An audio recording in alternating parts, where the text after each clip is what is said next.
بسم الله الرحمن الرحيم. الرحمن علم القرآن خلق الإنسان علمه البيان. الشمس والقمر بحسبان والنجم والشجر يسجدان والسماء رفعها ووضع الميزان ألا تطغوا في الميزان وأقيموا الوزن بالقسط ولا تخسروا الميزان والأرض وضعها للأنام فيها فاكهة والنخل ذات الأكمام والحب ذو العصف والريحان فبأي آلاء ربكما تكذبان خلق الإنسان من صلصال كالفخار وخلق الجان من مارج من نار فبأي آلاء ربكما تكذبان رب المشرقين ورب المغربين فبأي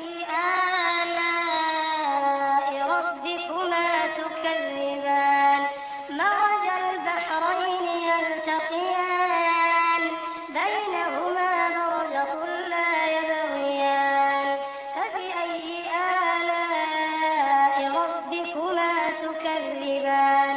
يخرج منهما اللؤلؤ والمرجان فبأي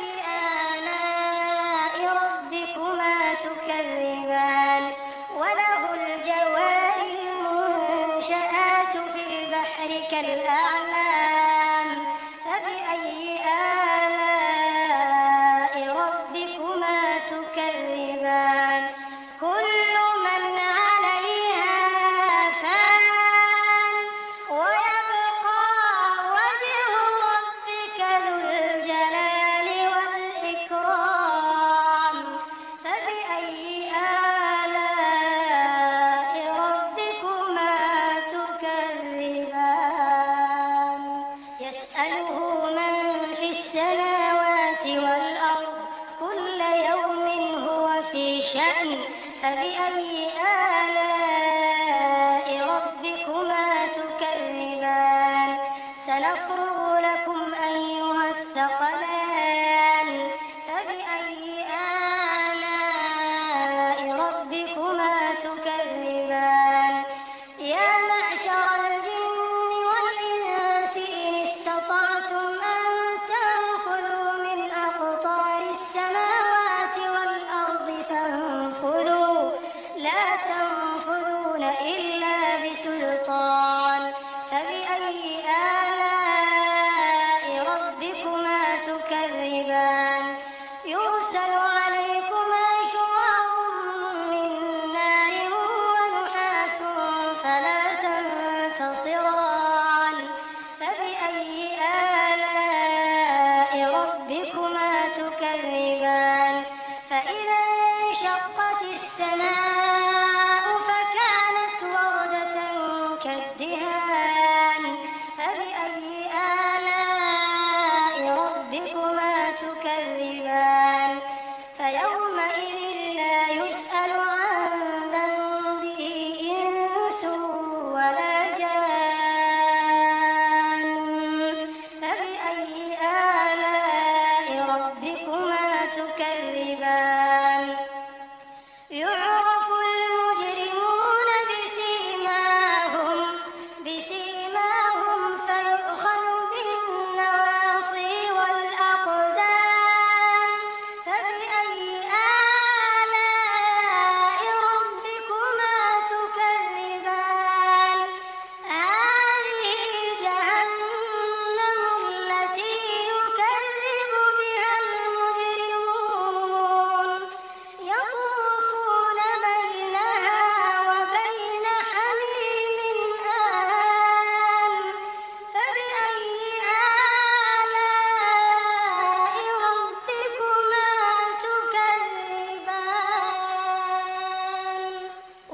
ولمن خاف مقام ربه جنتان فبأي آلاء ربكما تكذبان ذواتا أفنان فبأي آلاء ربكما تكذبان فيهما عينان تجريان فبأي آلاء ربكما تكذبان فيهما من كل فاكهة زوجان فبأي آلاء ربكما تكذبان متكئين على فرش بطائنها من استبرق وجنى الجنتين دان فبأي آلاء ربكما تكذبان فيهن قاصرات الطرف لم يطمثهن إنس قبلهم ولا جان فبأي آلاء ربكما تكذبان كأنهن الياقوت والمرجان فبأي آلاء ربكما تكذبان هل جزاء الإحسان إلا الإحسان فبأي آلاء ربكما تكذبان ومن دونهما جنتان فبأي آلاء ربكما تكذبان